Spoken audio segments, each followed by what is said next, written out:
In 2013, Shadowrun Returns marked the return of isometric CRPGs to the mainstream PC market. As discussed in my previous video in this series on the history of isometric CRPGs, the genre had practically died a death after only 6 years, despite including some of the greatest games ever made. With the exception of a few small projects like Geneforge and Echelon, the genre had all but disappeared. Fast forward to 2020 and there's no doubt the genre is back with a vengeance. Generally, the resurrection of the genre is credited to games like Divinity Original Sin and Pillars of Eternity. However, both Shadowrun Returns and Shadowrun Dragonfall came before those, being released in 2013 and early 2014 respectively. Shadowrun Hong Kong came along slightly later in 2015, so there was a total of about 24 months between the first and third release. And while the Shadowrun trilogy isn't as talked about as many of the other isometric CRPGs released over the past 7 years, it's actually pretty damn good and well worth playing. This video covers all 3 modern Shadowrun games. I have been covering isometric CRPGs in order of release with the exception of Siege of Dragonspear, however I'm making another exception for Shadowrun Hong Kong and including it in this video because all 3 games are similar and it seems a bit silly to leave it out. I'm sure this is just a coincidence, but it's interesting to me that this resurgence of isometric CRPGs was kicked off with 2 games set in dystopian futures, and then followed by a bunch of more traditional fantasy stories, because that's how isometric CRPGs first started. Before Baldur's Gate we had 2 Fallout games, and before Divinity Original Sin we had 2 Shadowrun games. There will be multiple comparisons to the Fallout games during this video, however one major difference is that unlike Fallout, the Shadowrun games take place in an existing universe. The world of Shadowrun has existed in the form of a tabletop campaign since 1989. That date is important because it's 5 years on from the release of the influential, albeit terribly written, Neuromancer by William Gibson. Neuromancer gave us the term cyberspace and I think Matrix as well, and some people say it not only predicted the development of the World Wide Web but actually influenced its development. Neuromancer didn't quite start the cyberpunk genre, but it did help to popularise it and would have been hugely influential to Shadowrun. Now that said, you can't accuse Shadowrun of just copying Neuromancer in tabletop form because Shadowrun has its own interesting blend of science fiction and fantasy.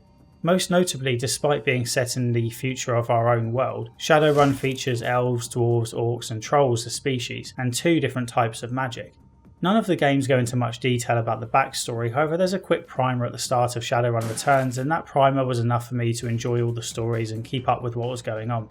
The gist of Shadowrun is that the main prediction of the end of the world on December 12, 2012 was actually correct. Well, sort of. Obviously the world didn't end exactly. Instead the date marked the end of a 5,200 year cycle and magic returned to the world, sort of ending it and starting a new one. Those already attuned to the mystical world, such as Native Americans, were the first to notice magic coming back, and the wider world quickly caught on once babies started being born as elves and dwarves. Orcs and trolls came along about 10 years later, but they were not born like elves and dwarves were. Instead, some teenagers would transform into orcs and trolls if they carried a particular dormant gene. And then there were the dragons who returned after 5,200 years in hibernation. This bit was a little jarring because the dragons are mentioned almost like an afterthought and don't get much story time until the second game, when you'd kind of expect them to be a bigger deal. The return of magic means we have mages and shamans who draw their power from different places. Mages pull from the mystic plane and shamans from the astral. As for the tech or cyberpunk side of things, the return of magic led to huge technological developments which in turn led to the internet becoming the Matrix, a realm that humans can access via their brains. Those who use the Matrix are referred to as deckers because they jack in with their deck. Large parts of the world are now run by megacorporations who have their own private armies, and much of the US has split into independent free states. The megacorps are a bit like countries in that employees are considered citizens of the corporation and have limited freedom to work elsewhere. Citizens are tagged with system identification numbers or SIMs and can be traced wherever they go. Shadowrunners live outside this system and do the work no one else wants to do. That's about all you need to know to enjoy the games. It's certainly an unusual world, after all mixing cyberpunk with magic isn't that common, but it's not especially hard to get into. The cyberpunk vibe is fairly standard with megacorporations, body modifications and fancy new drugs. There's just magic and dragons in here as well. As you might have guessed from the title, Shadowrun Returns wasn't the first Shadowrun video game. There were 3 back in the 90s, well kind of. One for the SNES or SNES for Americans, one for the Mega Drive or Genesis and one for the Mega CD or Sega CD. The SNES and Mega Drive games were light RPGs and relatively faithful adaptations of the setting of the tabletop game, with a karma system for improving your character, a separate playable area known as the Matrix, and the concept of essence, which I'll discuss later. The stories are based on books from the Shadowrun universe, and the protagonist of the SNES game, Jake Armitage, pops up briefly in Shadowrun Returns. The Mega CD title, on the other hand, was a manga-style visual novel which wasn't released outside of Japan. It's probably best known for being the last game to come out for the Mega CD. The franchise then went dormant for over 10 years until Shadowrun was released for PC and Xbox 360 in 2007. This one didn't have a lot going for it. It was a multiplayer-only title with essentially just a deathmatch mode. That's not a great use of a license for a tabletop RPG with a detailed backstory. There was supposed to be a single-player mode, but it was cut for resource constraints. The studio who made Shadowrun, FASA Interactive, was shut down by its parent company Microsoft a few months after release, which probably tells you all you need to know about that game. Microsoft still holds the rights to make Shadowrun video games, although I'm not sure when it acquired those rights. Fortunately, Microsoft is open to sub-licensing Shadowrun video games, as it did to Harebrained Schemes in 2012, shortly before a phenomenally successful Kickstarter campaign. The campaign started with a target of $400,000, but smashed through that and ended up raising $1.8 million. Shadowrun Returns released just over a year after the conclusion of the campaign, which is quite a remarkable turnaround time, and a throwback to when isometric CRPGs were made in around a year. One of the stretch goals in the Kickstarter was a separate campaign to take place in Berlin. This was released as an expansion to Shadowrun Returns called Shadowrun Dragonfall. This expansion was around the same size as the base game and was subsequently converted into a separate release with a bunch of new content added in the form of a director's cut. Hence it's now a separate game in its own right, and a lot longer. I didn't play these games when they first came out, and they have changed a lot since release. For example, one of the major criticisms of Shadowrun Returns was that you couldn't save manually during missions, so if you died you had to start that level from scratch. That's no longer the case. Some of the quality of life improvements, such as the quick save option, were carried back from Dragonfall, so Returns is in a much better state now. Mind you, there's a clear path of improvement from Shadowrun Returns to Dragonfall to Hong Kong, and I enjoyed each entry more than the last. Usually I would tackle each game separately in a video like this, however the 3 Shadowrun games have so much in common that I'm going to talk about them together where possible and then just point out how they differ. Character creation is a good example. It's essentially the same in each game, and that's unfortunate because I found it fairly limiting, despite my first impression being that it provided a lot of potential variety. Firstly, you choose your race, which provides a few different starting bonuses plus limitations on maximum abilities. So for example, an orc can't exceed an intelligence of 8. While this sounds like a significant limitation, I found it didn't have much impact during the game because so many of the builds require you to spread points around, and as a result you rarely come up against those caps anyway. Take the limitation on Orc Intelligence. As we'll see, intelligence is important for a hacker class known as Deckers, so you may be thinking that you shouldn't play as an Orc Decker, and yet that's exactly what I did.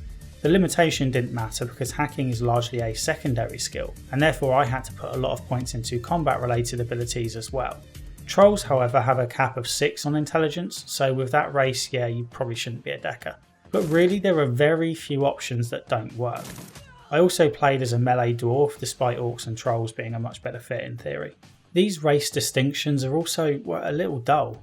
Having orcs and trolls be dumber than other races is such a boring limitation, and it doesn't make sense in this world. Orcs are regular people who undergo a body transformation in their teens. They don't need to suddenly become stupid. I appreciate that physical advantages like strength and health should be reflected in the stats. However, a more interesting limitation would have been making orcs maybe bad with guns because of their large hands. After picking a race, you're strongly encouraged to choose one of 6 possible classes.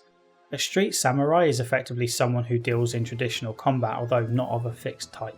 You can end up specialising in melee weapons or guns of all types.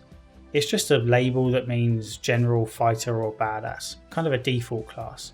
Broadly, mages use spells to attack enemies directly or weaken them, whereas shamans use spells to buff colleagues or summon spirits to fight on their behalf.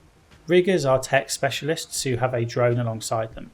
Riggers can fight via traditional means, but are usually more effective when providing support to the drone, who then does the fighting.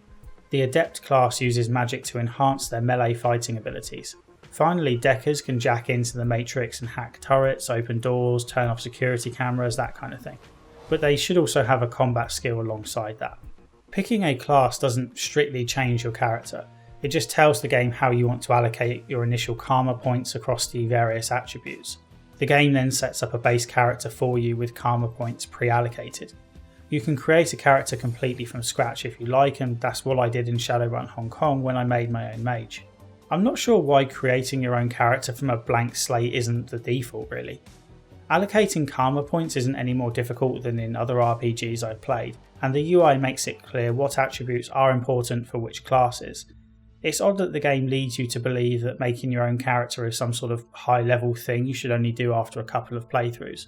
There's also nothing to stop you making hybrid characters. As for those attributes, the terminology will be familiar to RPG players while also being quite confusing because it's used in unusual ways. This is where the character creation process stumbles. The attributes are body, quickness, strength, intelligence, willpower and charisma.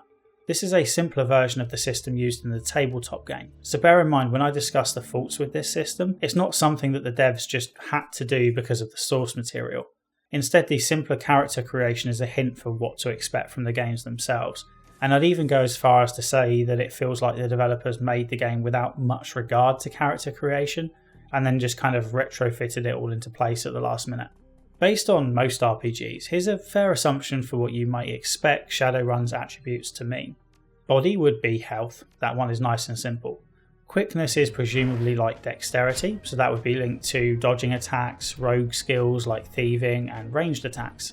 Strength would be for melee damage and carrying capacity, intelligence for mages, willpower for shamans who play a role similar to clerics, and charisma for influencing interactions with teammates and NPCs you encounter on your travels.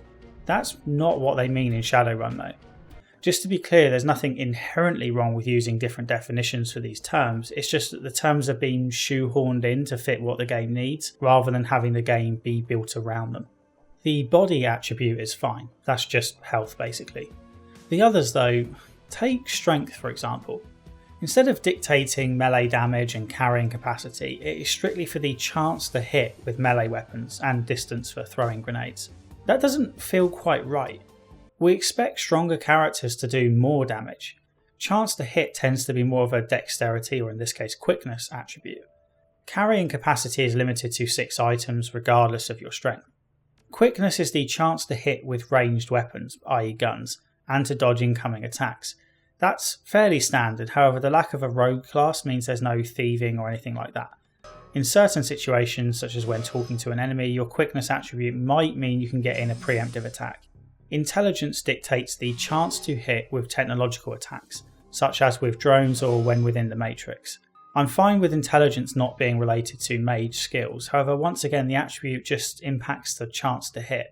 Willpower is again about the chance to hit, although this time with magical attacks, except for the types of magic used by shamans who instead rely on charisma. Yeah, charisma is the attribute which dictates the abilities of a shaman. A little odd. The logic is that shamans need charisma to control the spirits they summon, which I guess makes sense, but it seems like more of a willpower thing to me.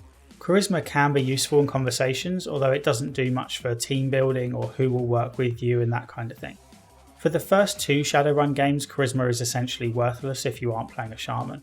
There are very few opportunities to use high charisma scores, and the game bends over backwards to help you talk your way out of situations with even a meagre charisma score. For example, in the first game I was working undercover and needed to get corporate employees out of rooms so that I could do a bit of tinkering. A dialogue option appeared to sweet talk employees, however I didn't have the 4 points in charisma that was required.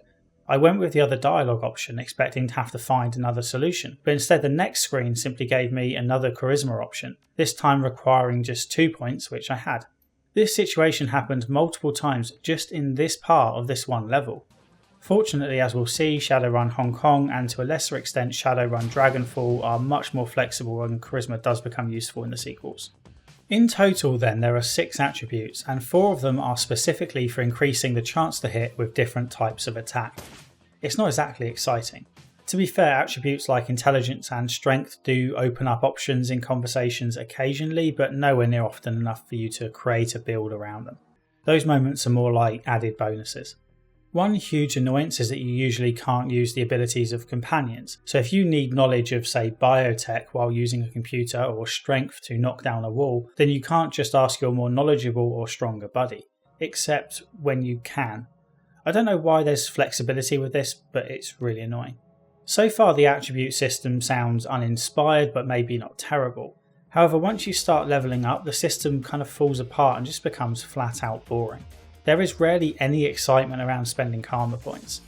The system works at least, so I won't say it's broken, but boring can be just as bad or sometimes worse. Throughout the game you earn karma points. There's no character level system as such.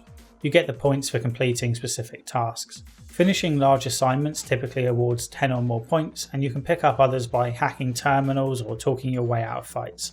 You can spend the karma points by levelling up either the main attributes or subcategories within the attributes, with each upgrade costing the number of karma points relative to the new level. So upgrading body from 6 to 7 will cost 7 karma points. Both Shadowrun Returns and Hong Kong are fairly generous with awarding karma points, although I found Dragonfall to be a little on the stingy side. I really disliked this upgrade system. The first problem is being able to upgrade the main attributes. Usually in isometric CRPGs you're stuck with the attributes you pick at the start for the rest of the game, except for maybe finding the odd special item that gives you a boost. As a result, character creation means something, and if you make a mess of things at the beginning, you're stuck with that mess for the remainder of the game. Basic choice and consequence stuff. In Shadowrun, any decision you make about your character early on is reversible, often quite easily. Because those early levels are cheap in terms of karma points, you can easily say start with a street samurai, then place a bunch of points into intelligence after a successful mission, buy a deck, and hey presto, you're a decker now. A more positive minded person than myself might describe this as flexibility or choice, but when it comes to character builds, restrictions in what you can do are crucial to the experience. There's no point having a lot of options if all of them are equally accessible. Many of those options should be locked off to the wrong type of character. And let's look at these subcategories quickly. This is where players should be able to specialise in some interesting niche areas, but while you can specialise, sometimes it would be a push to call those specialisations interesting. Take the quickness attribute, which improves your chances of hitting with long-ranged attacks or dodging incoming attacks. Within that category you can upgrade 2 other subcategories to the level of your quickness. Those categories are ranged combat and dodge. Ranged combat once again increases your chance to hit, so you have quickness at the top improving hit chance and dodge, and then below that you can invest points separately into hit chance and dodge. Below that you have subcategories for each weapon type, which this time improves the chance of doing extra damage. To be fair, you do occasionally unlock other benefits like being able to carry more guns or use Overwatch, but that's about it. If you go the intelligence route, you have subcategories for hacking, referred to in-game as decking, and drones, so you allocate your karma points to whichever suits your style. Oh, and under decking you have ESP control, which is the ability to use a slightly different program type within the matrix. The willpower ability is similar. Willpower is important to mages and adepts because both use magic, so the subcategories for this attribute are simply spellcasting for mages or chi casting for adepts. This is all far too prescribed and doesn't reward interesting character builds in the slightest. A simple improvement in my opinion would be to keep the attributes such as they are and have them be fixed with what you select at the start. Karma points would then be spent on specific subcategories like rifles or drones. In other words, they would be like skills in the Fallout games. Instead there's this weird mushy system where everything is kind of blended together. In Shadowrun Returns you play solo and hire people to go on missions with you. None of them are permanent team members, although some missions do require you to take specific people with you, a bit like a companion quest of sorts. In Dragonfall and Hong Kong you have a proper team and you have to choose who to take with you on missions, although you can hire people as well if you like. I never did. I much preferred having a fixed team because it meant I could learn their abilities and how to use them instead of feeling like I was starting from scratch each time. Your companions level up alongside you. However, in Dragonfall and Hong Kong you can pick certain skills for them at milestones. In both games an alert flashed up telling me this, so I can't pretend I wasn't told, and yet I didn't level up any teammate's skill once in either game. I guess it doesn't matter that much because the game got easier towards the end, if anything, not harder. In Dragonfall I genuinely just forgot. I leveled up my own character obviously, but there didn't seem to be any prompt to level up my companions. Then while playing Shadowrun Hong Kong, I remembered I was supposed to occasionally be making choices for them, but I couldn't see that option anywhere on the character stats or equipment screens. Remember in my Siege of Dragonspear video when I got annoyed that my companions wouldn't always attack automatically, and it ended up being my fault because I must have accidentally pressed the A button and turned off the AI at some point? Well, it turns out you're supposed to click this little icon in the bottom right that I had somehow completely blocked out. It only appears during non-combat sections of the game, so in my head I think I assumed it meant that you weren't in turn-based mode.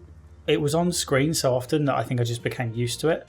Mind you, I do still think this icon is a really strange way of presenting that information when it would have made more sense to put it on the same screen you level up your protagonist, but well, there you go. Combat in Shadowrun is a turn-based affair, which is another reason Shadowrun reminded me of Fallout, being that all the subsequent games I played for this video series had real-time combat. Combat improves with each Shadowrun game, although again they have more in common than they have apart. Encounters are far fewer than in most CRPGs and they happen in fixed places. There aren't any random encounters to stumble into or optional grinding to complete if you need the experience. Each character gets 2 action points per turn, and this is increased to 3 at around the halfway point of each game. I would have preferred to have 3 action points from the beginning. With just 2 points you end up often only getting 1 attack in per turn, especially with characters who use guns and need to move behind cover before attacking. 3 points means the character can move once and then use attacks that require 2 action points or just attack twice. The pace is much improved. With 2 action points you're slowly whittling down enemy health, and bearing in mind how many enemies pop up in each encounter, the fights can drag on for quite a while. The combat in Shadowrun Returns is simplistic to the point of being boring, but things do improve for Shadowrun Dragonfall and Hong Kong. Dragonfall adds an armour system for both enemies and your own characters, with certain spells and attacks being able to break armour, slightly increasing the tactics available. The UI substantially improves after Shadowrun Returns, and enemies are a little more intelligent. They flank more and always use grenades if you make the mistake of being bunched up close as a group. I also appreciated how characters would automatically use revive kits if they went down while having them in their inventory. In the first game I had a character go down while holding the only revive kit available, which I then couldn't use because they were out of the action. Inventory management is a nightmare in all the games, although again it gets slightly better by Shadowrun Hong Kong. You have to pick who has what equipment at the beginning of each mission. In the first 2 games, if you found gear lying around during a mission, you could either have your character pick it up and keep it, or leave it there. You couldn't give it to anyone else. This was infuriating. Thankfully by the 3rd game that problem was resolved, although it really should never have needed fixing in the first place. Even in the 3rd game there are still inventory niggles, such as when the game made me go back to my stash at home base to get an item I needed for a mission, even though the next screen just before you start the mission gives you the chance to take items from your stash. And if you find a new weapon and maybe want to compare it to what you already have, you're screwed. I ended up carrying 2 of exactly the same gun on one mission because I didn't know what I was picking up. In Shadowrun Dragonfall and Hong Kong, encounters become more drawn out and for better or worse require a lot more resource management because you never know when you're finally safe. This was at its most extreme in Dragonfall. One mission has you breaking into a building and then escaping, fairly standard stuff although it was longer than normal. There were a lot of enemies and I ran out of not only revive kits but med packs and things were looking ropey. I also lost 1 member of the team. I carried on and finally made it out of the building, only to be ambushed on the train ride home without having had a chance to resupply. This was 1 fight too many for my tastes. One thing I was crying out for in Shadowrun Returns and Dragonfall was the ability to set up my team in the position of my choosing before a battle began. Enemies typically get the first move, so what kept happening was I would see a group of enemies and have no choice but to walk into the room to confront them. The battle would often start while we were still in the doorway, so of course all the enemies would lob grenades and deal damage to my entire party. Shadowrun Hong Kong adds the ability to move your characters in turn-based style outside of combat, but unfortunately it didn't really solve the underlying problem. While there are some encounters where you benefit from positioning your party before the fight, the vast majority still seem to be situations you have to walk into. It wouldn't be so bad if you could tell exactly where you were safe before being spotted. However, there's no guide as to when you're considered in range. Mutant Year Zero did this a lot better. The enemies had fields of vision, so you knew when the fight would start, either by you getting too close or simply shooting at the enemy. So yeah, the thing I desperately wanted in the first 2 games does get added for the 3rd one, and I barely used it. I never got to the stage where I thoroughly enjoyed the combat. I must admit I played on normal difficulty because I don't have a lot of experience with strategy games, but I found most of it fairly easy and there was a distinct lack of options. I mentioned earlier how one of the parts I did find challenging was a battle of attrition, and that describes most of the challenge really. No single combat arena ever looks insurmountable at first glance. The distinction comes in how many enemies are added after the start of the battle. This can feel a little cheap, especially when the enemies come from closed off locations to flank you. Some encounters had an added challenge like a timer forcing you to win a fight within a certain number of turns or to survive for a certain number of turns, and I often only reached that goal by the skin of my teeth. But I don't think these sorts of challenges are as interesting as just having a really tough battle that you need to win. For example, the timed battle at the start of Dragonfall is a lot less interesting when you realise there's no point in taking out the minions because they keep spawning, and therefore you just need to wait it out by the exit at the right time and then leg it. I used a decent variety of characters over the course of the 3 games. My protagonist for Shadowrun Returns was a Dwarf Adept, for Dragonfall it was an Orc Decker, and for Hong Kong it was an Elven Mage. I didn't especially like playing as the Adept or Decker, but the Mage was fun, if maybe a little overpowered near the end. The Adepts sound fantastic on paper. A melee fighter who can enhance their fighting skills with magic was an easy choice for me to make in Shadowrun Returns. Shame the experience ended up being so tedious. Being a melee fighter you need points in body so you can tank damage, in strength for those melee attacks, and also in willpower and then chi casting as the subcategory. I largely split my karma points between those categories, with each seeming fairly important. And while I didn't struggle, the experience was repetitive because I kept spamming the same moves. Playing as an unarmed chi fighter means you don't bother with weapons and instead always attack with your fists or feet. But it takes a long time to unlock new chi skills, and so for much of the game you're just running up to enemies and trying to punch them. Apparently it's a special magical punch, but I gotta say it looks a lot like a normal punch to me. Despite constantly increasing the body attribute, I always felt way too much like a glass cannon to be going in so close and personal during fights. I felt underpowered in nearly every fight, and frankly I was carried by my teammates when usually you'd expect it to be the other way around. And then there was my Orc Decker who was good with rifles. Deckers need some kind of ability with weapons because the opportunities to do any meaningful hacking that affect the combat are few and far between. Occasionally, and I really do emphasise occasionally, you can do a bit of hacking to change who the turrets shoot at while the rest of your party watches your back, but it's nowhere near frequent enough to build a character around just that ability. Thing is, I didn't feel that great with a rifle either.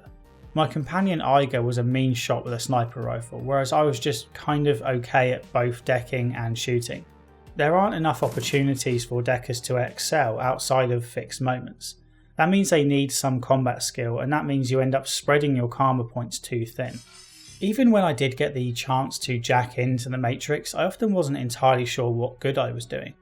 For example, there's a section where you need to escape a building and you can jack in to alter the security cameras in some way. They go from being red to being green, so that's obviously good, right? Well, I have no idea what this did. Enemies were still waiting here by this lift when the cameras were turned off or whatever was happening. I tried again without alerting the cameras and the level played out in exactly the same way. I then wondered whether I was supposed to jack into the Matrix and alter the cameras earlier in the mission before the place was on high alert, which would make sense. I mean, there's not much point turning the cameras off once you've already been spotted. However, I couldn't get into this room before this point, and I'm not sure there is any way to do so. In other words, I spent a bunch of time and effort, not to mention med packs and trauma kits, doing something that made no tangible difference as far as I could tell. This made me generally distrustful of hacking, which is probably why I then didn't do it much. It doesn't help that the Matrix zones that you play in while hacking are incredibly boring in Shadowrun Returns and Dragonfall. The original plan for the Matrix here was something much smaller in scope, but the devs thought it was too crucial to the experience to not do properly, so they took a stab at it. Fair enough, I suppose, I just kinda hate it. You enter the Matrix by yourself, though you might be able to summon a couple of sentries to fight alongside you once you're in there. You must then defeat defense programs designed to keep you out. The rules are much the same as with normal combat, except you're attacking with programs instead of weapons or magic. However, because you're basically by yourself, there are only so many options and tactical approaches at your disposal. This is another one of those situations where they try to up the tension by having a time limit in the form of a security level that slowly ticks up the longer you're inside. But it's more frustrating than tense because there's only so much you can do to be quick about things. Most enemies take multiple hits to kill, you miss quite a lot, and enemies can do a hell of a lot of damage when they hit you, although to be fair they miss a fair bit as well. The Matrix feels more RNG based than the rest of the combat, and the more time I spent in there, the more I was glad I didn't have to do more decking, even if that was essentially what my character was trained for. Fortunately, the Matrix is a lot better in Shadowrun Hong Kong. The core concepts are much the same, but the little tweaks make a huge difference. You can avoid combat by sneaking past most of the sentries, which is relatively easy, but just about involved enough that it isn't a chore. When you do get to the information you need, you have to either brute force the security, which adds to the detection threat, or do it manually, which is a series of memorization tests and pattern recognition. And yeah, you do still have to fight in a few places, but it's less frequent.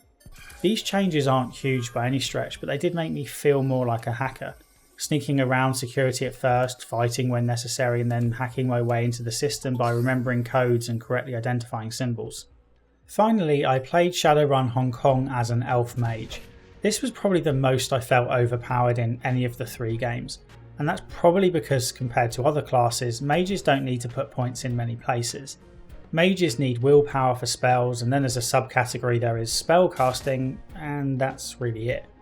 I reached the cap of what an elf could achieve in terms of willpower and spell casting, so I dumped the rest in charisma, because Hong Kong rewards this more than other games. You don't need to spend much money with mages either. Sure, you need to buy spells and maybe some decent armour, but this works out a lot cheaper than buying guns and restocking consumables like grenades. Best of all, the cyberware system is taken off the table, so you can just ignore it. In Shadowrun, characters can upgrade their bodies with cyber components, and these offer substantial buffs like +1 to attributes or extra HP. They are also bloody expensive.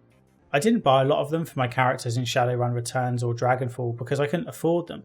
In Hong Kong I probably could have bought a few because I had more money than I could spend, but mages can't wear cyberware, or rather they can but they shouldn't, due to the negative effect it has on their essence. The less essence a person has, the less they can channel magic from the astral or mystic realms. Given how big a role body augmentation usually plays in cyberpunk stories, I wish the cyberware in Shadowrun had been more significant. Perhaps some attributes like body, strength and intelligence could have had lower caps and then required players to upgrade their bodies if they wanted to allocate more karma points to those attributes. As it stands, the cyber enhancements weren't a big deal for any of my playable characters, and I largely forgot they were a thing until one of my companions in Shadowrun Dragonfall, Glory, happened to be decked out in the stuff for story reasons. While the combat does improve from game to game, there are consistent niggles that bugged me across my 50 or so hours with this trilogy. First up was a general lack of information, or at least a perceived lack of information. It was a bad sign when right at the start of my very first combat encounter, the game threw up a screen to say that there were more instructions in the help section and then basically left me to get on with it. The other 2 games do this as well. There are no tutorials as such, and when I did read that help menu I found it rather lacking. I eventually figured out how cover works and the impact it has on chances of a critical hit, however this sort of thing shouldn't be left to guesswork. There was a lot of guesswork on my part, come to think of it. While guns are marked up as being for short, medium or long range, I couldn't find any information on what those ranges actually are in the context of the game. With a sniper rifle you obviously have to be quite far away, often further than there is space to be in the confines of the small environments, but other long range rifles like to be used closer, but not too close. When moving characters around, it would be great to have known how the aim accuracy on each enemy would have changed if I'd made the move. This would have then helped me judge when I'm in the correct position for my weapon type. Similarly, if you're flanking or being flanked, you're much more likely to get a critical hit or be on the receiving end of one. However, the game doesn't make it clear when you are flanking. You might think it's obvious, but cover doesn't quite work as you'd expect. A fair few times I thought I was flanking someone by going round the side, only to find out that they were still considered in cover for some bizarre reason. Dragonfall has this short specific stealth section, but there don't appear to be any rules for the stealth, none that are clearly presented anyway. On the one hand, you'd think my group of 4 people all in big chunky armour should have probably been heard the second they'd moved, but they could freely move up until the game decided they'd gotten too close to some arbitrary line that meant they were spotted. This isn't a huge part of the game, so it's not a big deal, it's just illustrative of the lack of information provided to the player at times. It was this lack of information that made me glad I was playing on normal and generally comfortable with the difficulty. It provided just enough of a challenge to keep me alert most of the time, but didn't require anything close to perfection.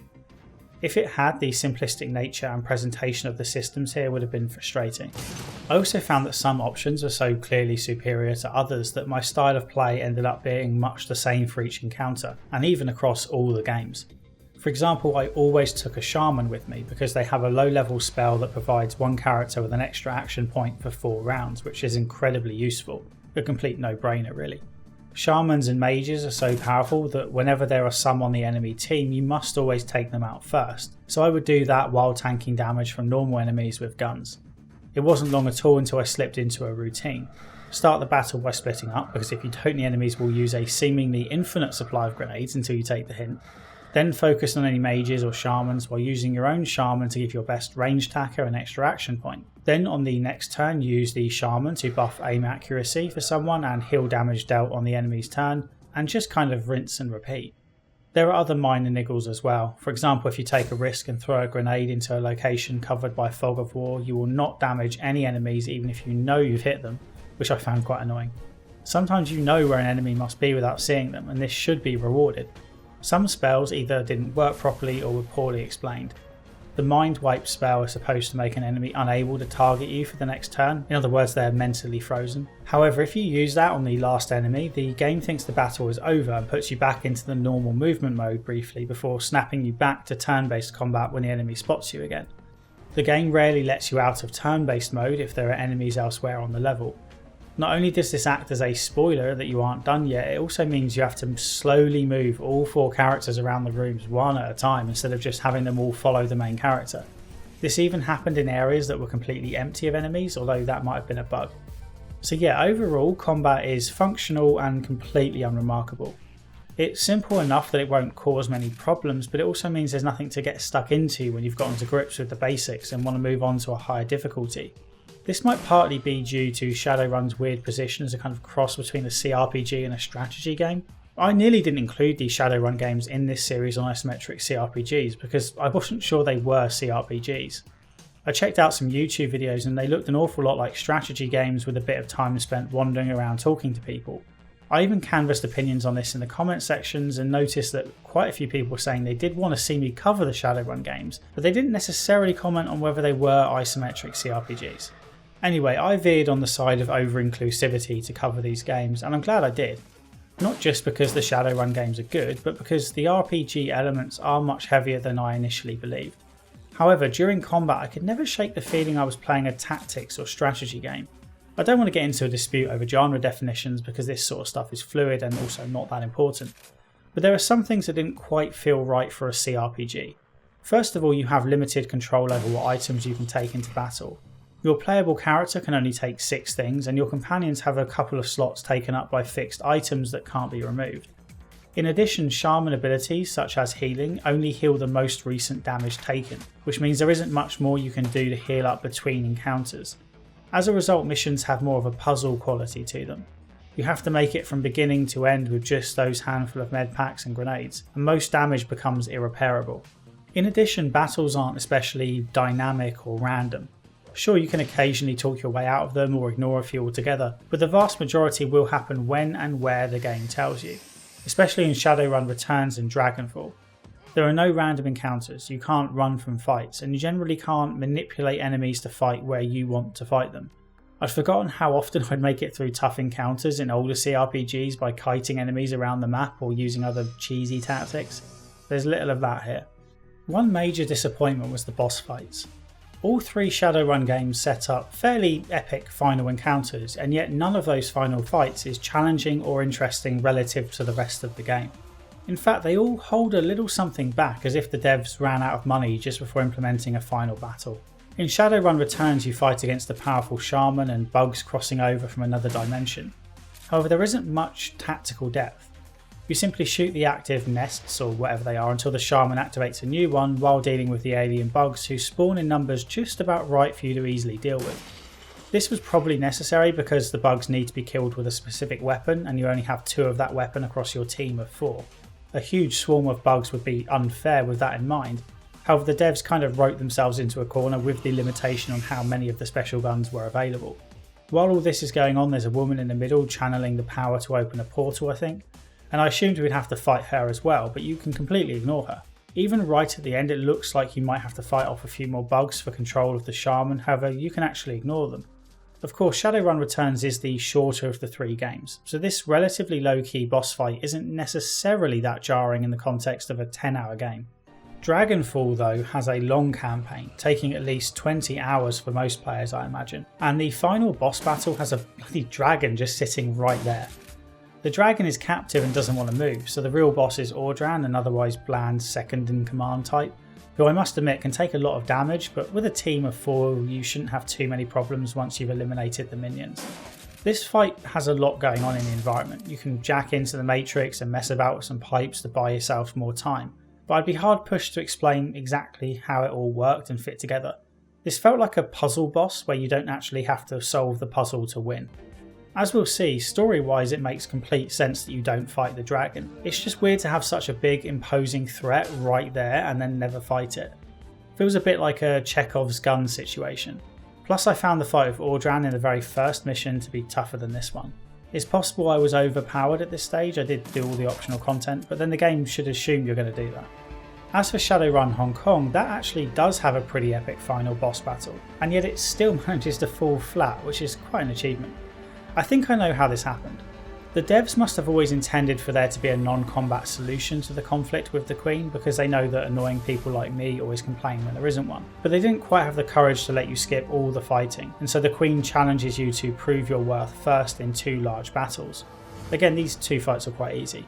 In the first stage there are a few candles lit around the room that stop you attacking the Queen directly, so you obviously need to blow them out while killing her minions. In the second phase I just threw everything I had at her before she could kill anyone. Her melee attacks do a hell of a lot of damage, but I made it through unscathed. Then comes the conversation where you can talk her out of fighting.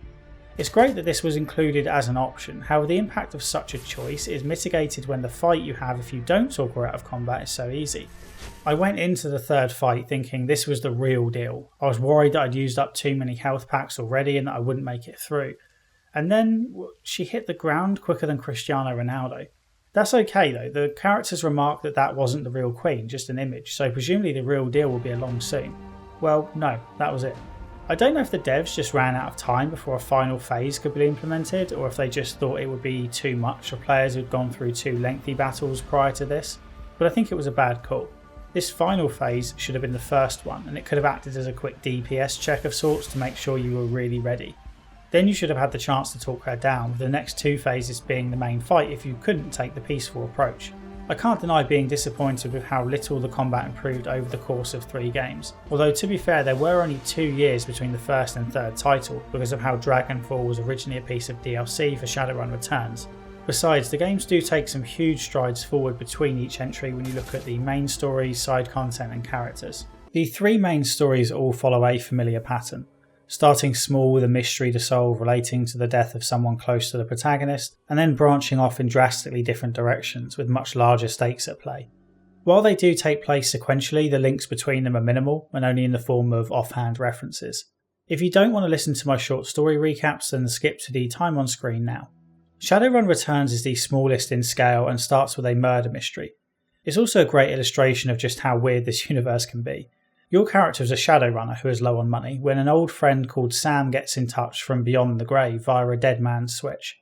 Sam thought someone was out to kill him, so he arranged for a video to be sent to you if he died, and sure enough he's now been murdered in cold blood.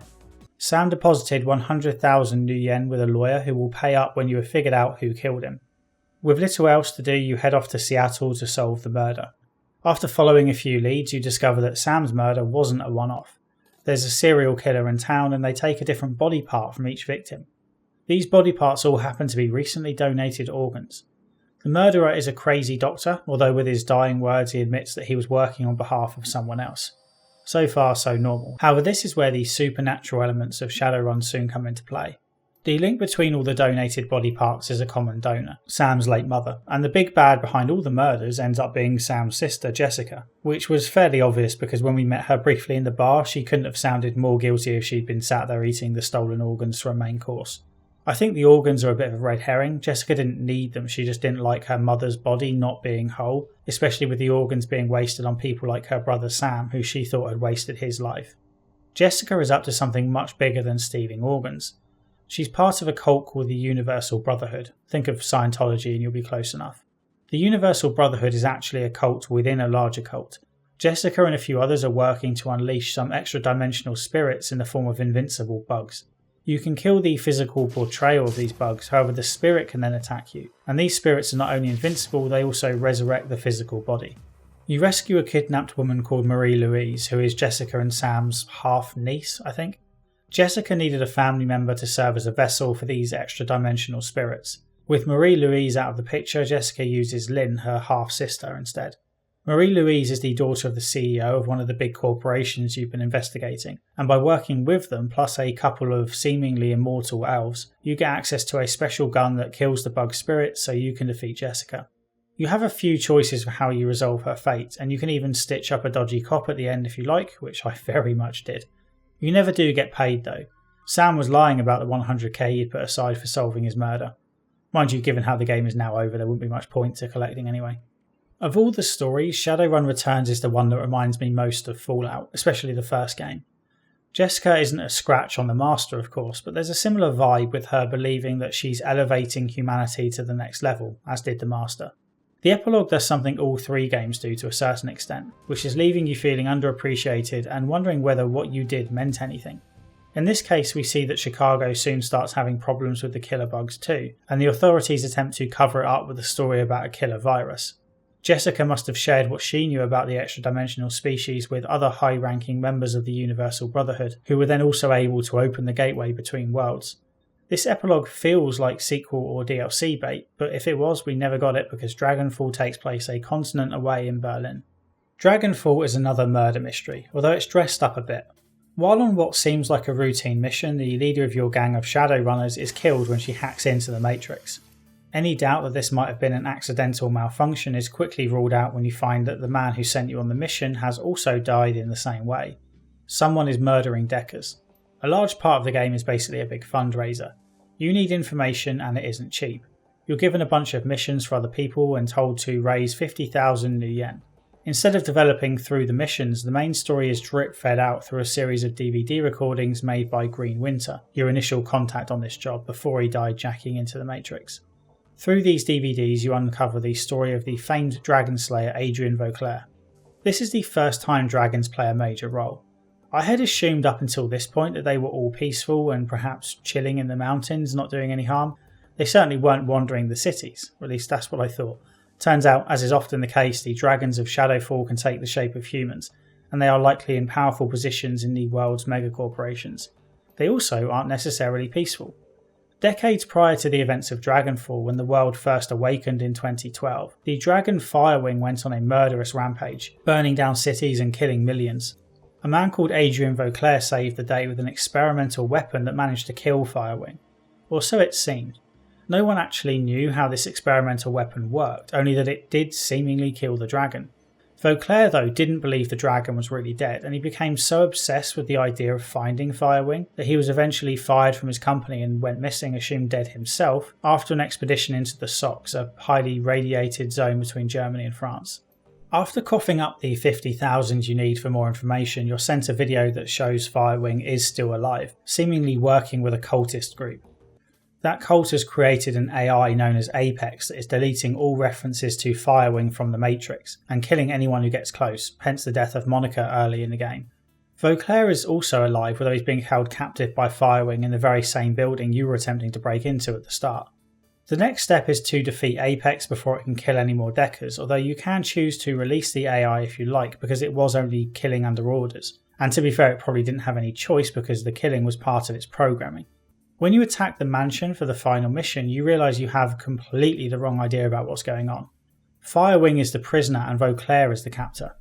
It was Vauclair who created Apex to delete mentions to Firewing because he didn't want the other dragons to get wind of his plans, and it's no wonder given that he's planning to kill them all.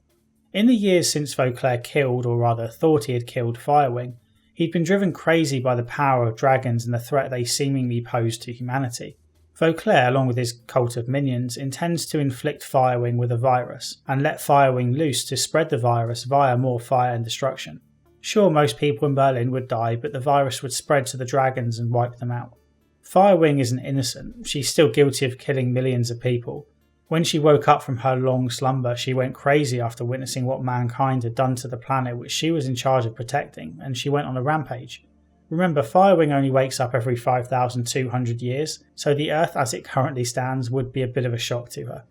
The weapon Vauclair used to kill her back in 2012 only separated her soul from her body, so if you feel sympathy with Firewing, you can let her soul rejoin the body and free her basically.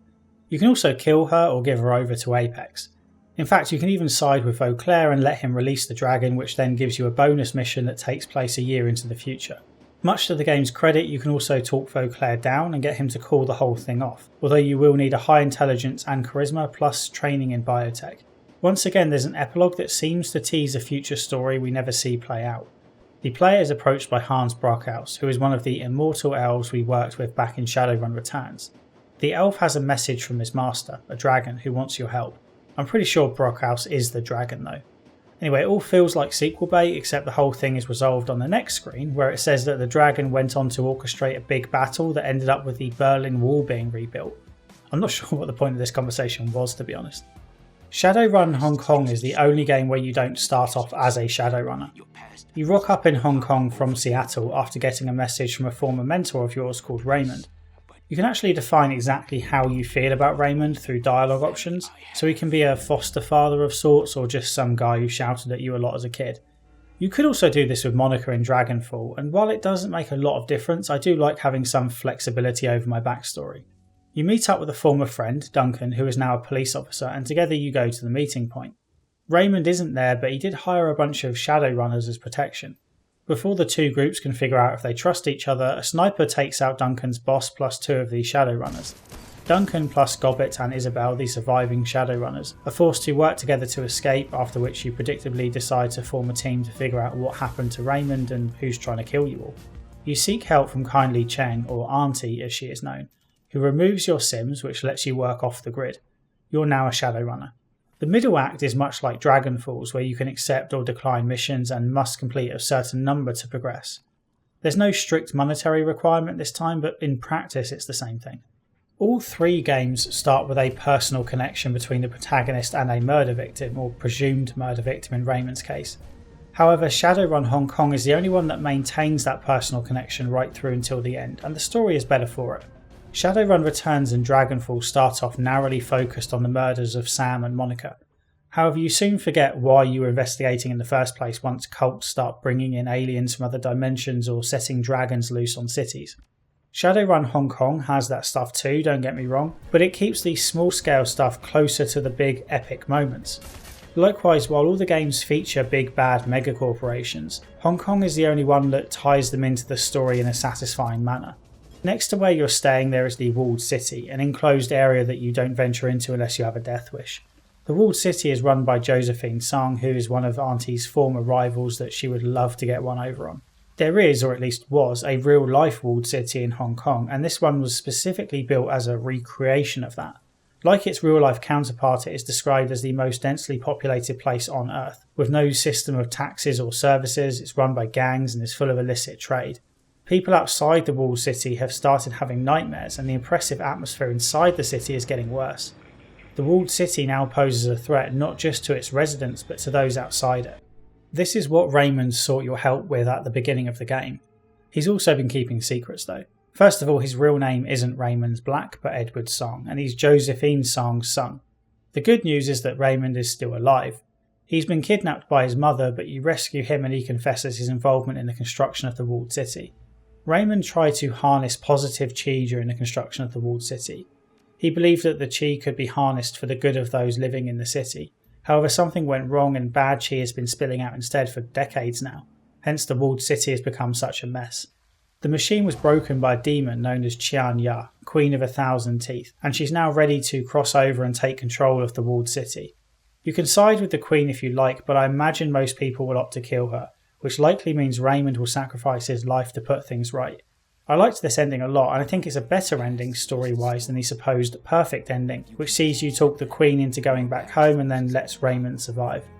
I couldn't get this ending even though I did seem to meet all the requirements if the guide I looked up afterwards was anything to go by. I'm not sure what happened there, but like I said, the ending where Raymond sacrifices his life is more poignant and probably better. Probably my favourite part about all these stories is how inconsequential they all are in the real world. Each game ends with a few paragraphs, sort of like an epilogue or what happens next summary. And the gist of it is that no one gives you any credit for what you've done, and the whole thing is covered up by the mega corporations that are running the world. I love that. Not only does it mean each game is its own self-contained story, it fits perfectly within the Shadowrun world. With a world dominated by tech and magic, where dragons sit alongside humans, elves, dwarves, orcs and trolls, it would be hard to know what the hell is real and what is fake. I can certainly imagine events such as these being swept under the table. While Shadowrun Returns is rightly criticised for being incredibly linear, I didn't find the way Dragonfall and Hong Kong added structural choice to its stories to be especially interesting. Both games essentially had bloated middle sections where you're given the freedom to choose what missions you do and when, which is great in theory but really just means you can mix up the order a bit. This approach also means a lot of the main missions can't directly push the story forward, because the missions you're doing are for third parties and unrelated to the main events. Instead, the story progresses by way of info dumps between missions. The presentation of the stories is a little dry.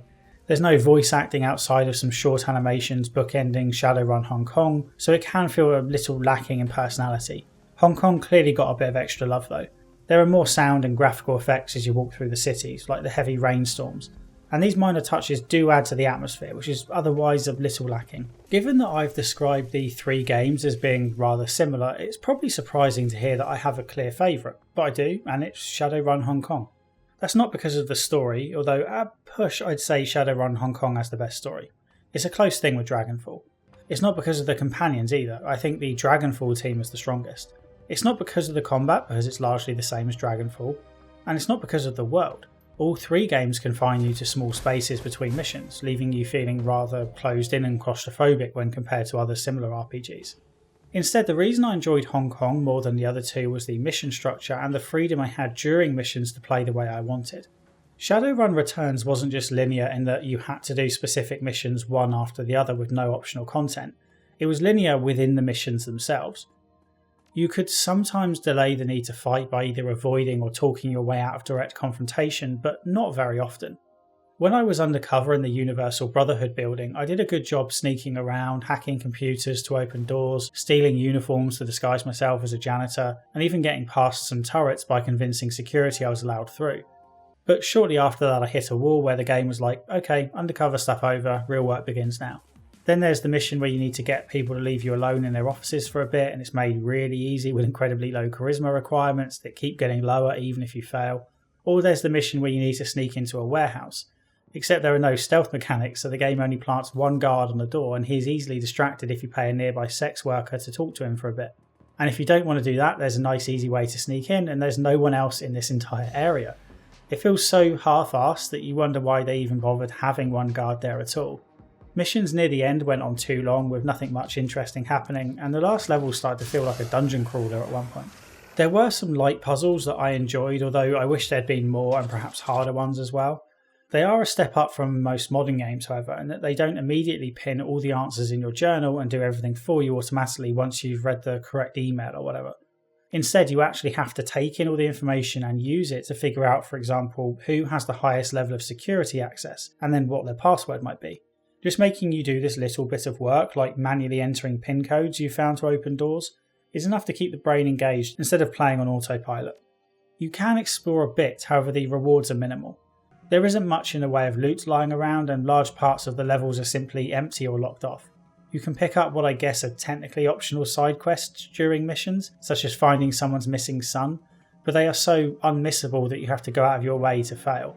For example, if you need a code for an elevator, you'll be speaking to people around there anyway, and one of them just happens to mention their missing family member or friend. Then later on you find that missing person, or perhaps just their body, because they're in a room you have to enter. Completing these missions says nothing about my character or role-playing style.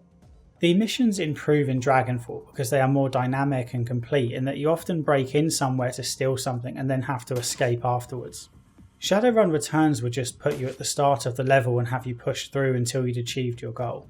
When done right, adding an escape requirement is a lot more than just backtracking.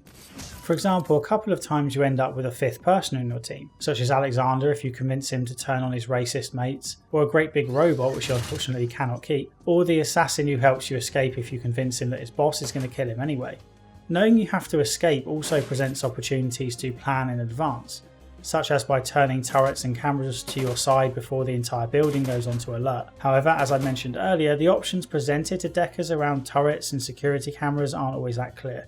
The use of computers was also expanded on a bit, so you're now expected to think of specific search terms to get the information you need instead of just clicking words in a list. There are also dynamic elements that call back to earlier missions. For example, early on you're offered a side quest that sends you down into the sewers to kill some ghouls. At the end of the level you meet some friendly ghouls who explain they're just trying to live their lives as best they can and they stay in the sewers because the world above won't accept them. The local doctor is supposed to drop off food for them on a regular basis, but he hasn't been doing that lately. If you put some pressure on the doctor and get him to resume food deliveries, then much later on when you're down in the sewers for a mandatory mission trying to defuse some bombs, the friendly ghouls will help you out. And given that there is some time pressure here, they are actually quite helpful. The levels themselves feel a bit more freeform too. Take a hotel above a bar that you go to early in the game.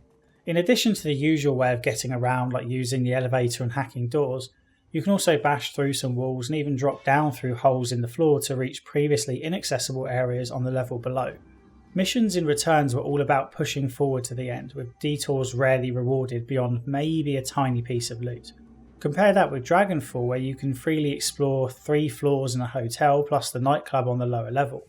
Now okay, these options don't make a huge difference in terms of the route or efficiency with which you move through levels. It's a bit like having the choice of missions in the middle of the game, that it's mainly a mental thing. It gives you the illusion of freedom that doesn't actually make any difference. Still, a lot of what goes on in video games is illusions and tricks to make the player think that something isn't really true, and it does kind of work here. The missions in Shadowrun Hong Kong represent a further improvement. Mainly they are more flexible, both in what you choose to do and how you choose to do it. Plus they are simply more fun and even light-hearted, which I didn't even realise I was missing until I experienced it. Most notably, a lot of the missions now offer optional bonus objectives to complete if you want more money. Now I admit you could collect additional data in Returns and Dragonfall and then sell this off for more money. However, like much of what happens in those 2 games, the additional data sort of came naturally without any work on my part. Half the time I couldn't even find who I was supposed to give the data to for a financial reward. It was just information I happened to stumble across when I had a 50-50 choice for which direction to take in the Matrix, and I happened to take the one that led me to the optional content first. Shadowrun Hong Kong incorporates this stuff much more smoothly.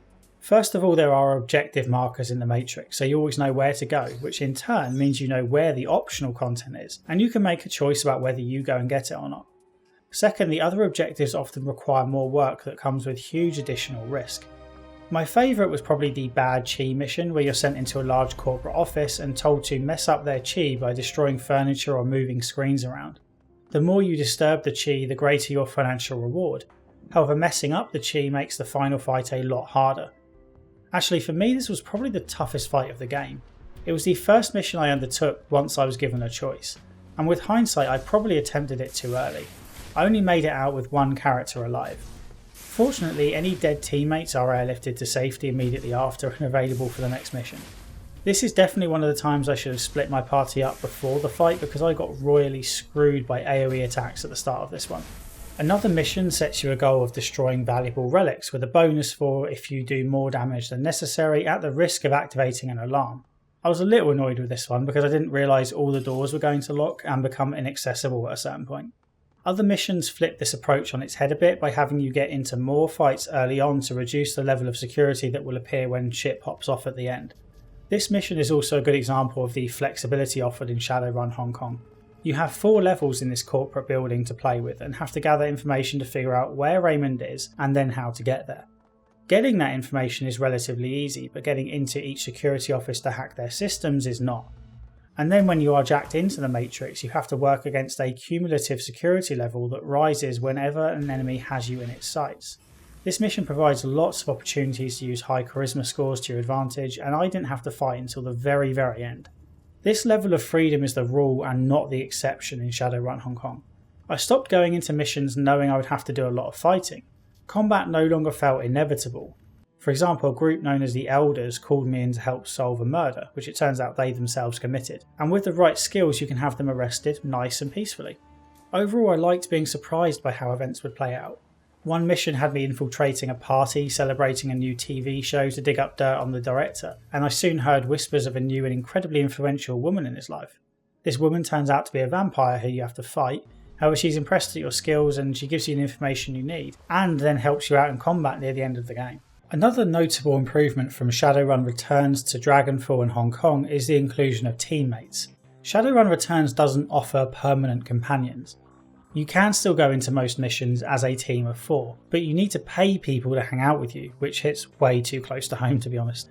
This also meant I spent a great deal of time thinking about who would be best to take on each mission, despite not really knowing anything about the mission beyond bits of information such as a decker might be useful.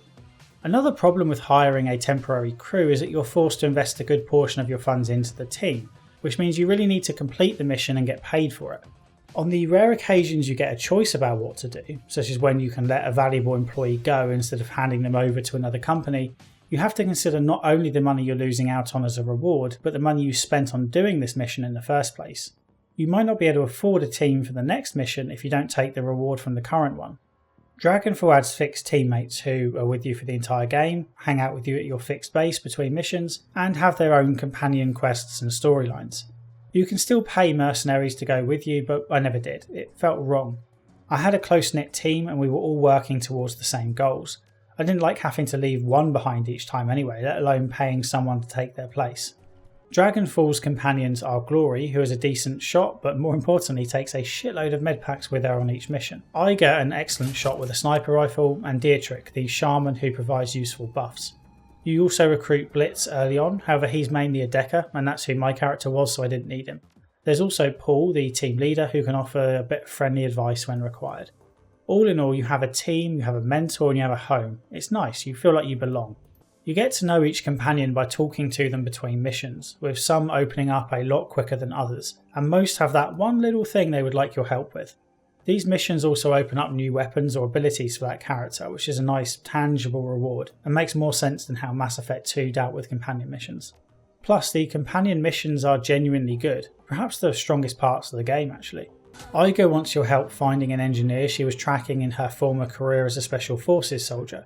You have to take him alive at first, which means running after him until you're close enough to use a stun gun. Really, I should have brought along some non-lethal grenades to do this, but I'm not all that bright. Blitz wants your help settling an old debt, which does sound kind of dull, but I liked the way the mission played out.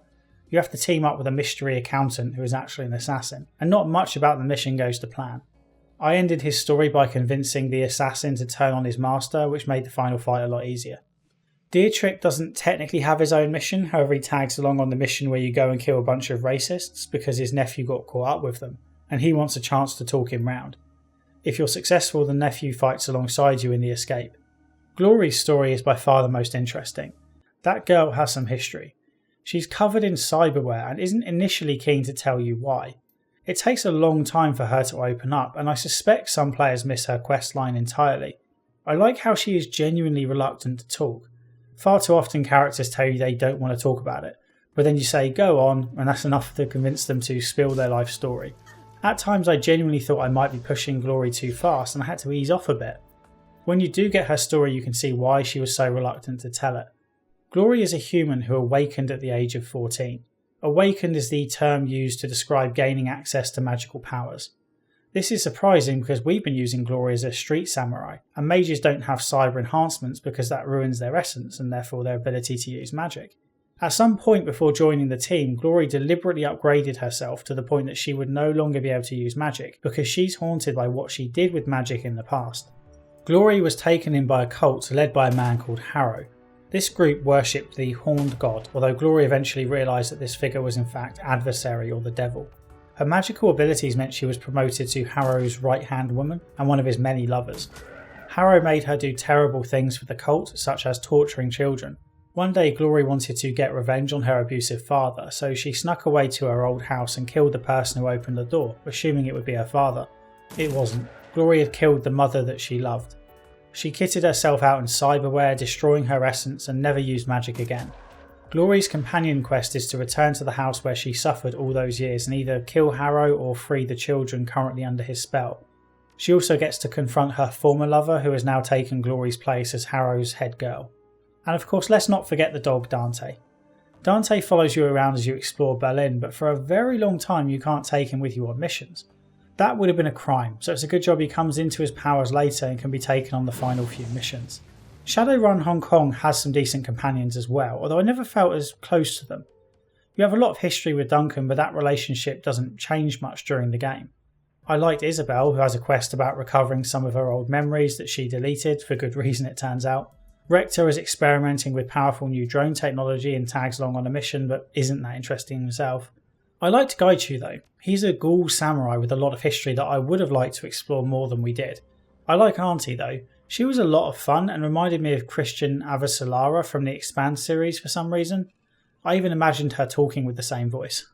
None of the Shadowrun games have large open worlds for you to explore, but they do still do a decent job of establishing their settings, and each has a home base of sorts for you to hang out in between missions. Berlin in Dragonfall was probably my favourite, especially when the city gets attacked and transformed near the end. In addition to your teammates, you can also form close bonds with other NPCs, and this doesn't necessarily lead to more missions. You just talk to them for the sake of talking to them, like the homeless woman in Berlin, the bouncer in Seattle, or the shop owner in Hong Kong who is researching her mum's past. Even though the missions have you effectively fast travelling to each new location, the loading screens provide a few paragraphs to explain what's going on and even how you got there. This helps contextualise things a bit and refreshes your memory if you've not played for a few days or weeks. World building is often about the smaller touches, and there are a fair few of them here, such as the constant references to Better Than Life or BTL, which will be kind of familiar to Red Dwarf fans. It's basically advanced virtual reality, and people are so addicted to it that they sometimes die while playing for failure to take care of their real world bodies. BTL is never a huge part of the story, it's just a thing in the world that exists in the background. I also liked attention to detail like how the racist organisation you infiltrate in Dragonfall has passwords like purity and pride, and how if you poison a guard's food during a mission he later loses health on each round of combat because he's still suffering from the poison. The one weakness around world building is what isn't included, and that's body augmentation. I know you can tweak your own body which improves stats, but it doesn't have any notable story impact, and with the exception of Glory, this sort of stuff is ignored. I personally find body augmentation to be one of or the most interesting aspect of cyberpunk, so I was a touch disappointed it wasn't more of a story here. I would be remiss not to mention the potential of these Shadowrun games when it comes to user-generated content. All three games provide the tools for players to make their own stories in the world, and a part of me wonders if the dangling threads at the end of the games are specifically there for players to carry on events in their own way. I'm not sure what it says of the games or me that I didn't feel inclined to check out any of this extra content. I'm always a little wary of looking for needles in haystacks anyway, which is what it feels like when searching for good user-generated content, and I found it challenging to cover 3 similar games in one video already without making things even more confusing by adding in unofficial content. Don't get me wrong though, I would definitely play another game in this world. Unfortunately, it doesn't look like there will be one anytime soon. Since the release of Shadowrun Hong Kong, Harebrained Schemes has released Necropolis and Battletech, plus a hefty chunk of DLC for the latter, and it was acquired by Paradox Interactive in 2018. Harebrained Schemes has offhandedly mentioned that it has a couple of new projects in the works, but there has been no mention of more Shadowrun, and I'm inclined to think the silence is telling in this case. Paradox is known for a specific type of game, namely strategy titles that can be expanded through huge amounts of DLC, and I don't think an RPG like Shadowrun quite fits into that model. I can't find any concrete information about sales numbers for these games, which I assume to mean they didn't sell gangbusters. Mind you, I'm sure they did better than the other Shadowrun game released in 2015, Shadowrun Chronicles Boston Lockdown. This one was made by Cliffhanger Productions and was an online game. I say was because it's already been shut down due to a combination of low user count and Microsoft not wanting to renew the license it granted to Cliffhanger. Microsoft has been on a bit of an acquisition streak of late, and with the likes of In Exile Entertainment on board now, it certainly has the talent to make more Shadowrun games, assuming Harebrained Schemes is no longer interested. I imagine these games would also be a good fit for Game Pass, given that they are shorter than the typical RPG and not intended to be massive blockbuster releases. Before wrapping up, I should mention that there were a couple of bugs. In both Shadowrun Dragonfall and Hong Kong, I had to use console commands to get past certain areas, such as this one where a monster I was supposed to fight seemed to just break, and then having used the console commands, the rest of those missions became a bit of a mess as a result. Obviously this wasn't ideal, and to be fair I could have just restarted the level from scratch, but I'm lazy. Other than a couple of fairly major bugs, the experience was incredibly smooth over 50 hours. Alright, that's it from me today. If you enjoyed this video, please hit like and subscribe if you haven't already. I appreciate comments as well because that unfortunately impacts the algorithm to a ridiculous degree. I know this is a terrible time to be asking for money, but if you are able to support me on Patreon for $1 a month, that would be really appreciated. This video series in particular is basically funded by patrons because the videos aren't all that popular outside of the hardcore fans. Patrons get their name in the credits and a special patron role in my Discord server, which is open to all and includes lots of game giveaways. The next video in this series on isometric CRPGs will be on Divinity Original Sin, and let me tell you, I am very much looking forward to playing that game. Before that, I'll have a video on Splinter Cell Blacklist, and then it's time for something new that I think many of you will like. Okay, until next time, cheers.